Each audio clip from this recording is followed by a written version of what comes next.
السلام علیکم ورحمۃ اللہ وبرکاتہ۔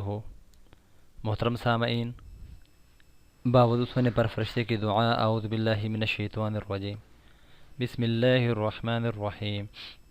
نبی کریم صلی اللہ علیہ وآلہ وسلم نے فرمایا،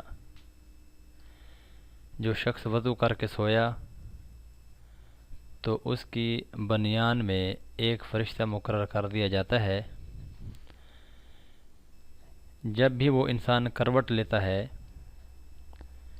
فرشتہ اس کو ان الفاظ میں دعا دیتا ہے، اللہم اغفر لعبدک فلانا فإنہ بات طاہرا، اللہم اغفر لعبدک فلانا فإنہ بات طاہرا۔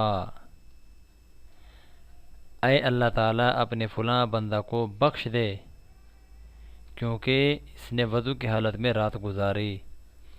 محترم سامعین، حضرت ابن عمر رضی اللہ تعالیٰ عنہ کی یہ روایت نبی علیہ الصلاۃ والسلام کے مبارک ارشاد میں سے ہے، صحیح ابن حبان کتاب کے اندر موجود ہے۔ محترم سامعین، میں امید کرتا ہوں آپ سب لوگ ہر رات سونے سے قبل وضو کر کے سوئیں گے اور اللہ رب العزت کے مقرب فرشتے کی اس دعا کے ہم بھی مستحق ہوں گے۔ اللہ رب العزت ہم سب کو عمل کی توفیق عطا فرمائے اور ہماری بخشش کا سامان بنائے۔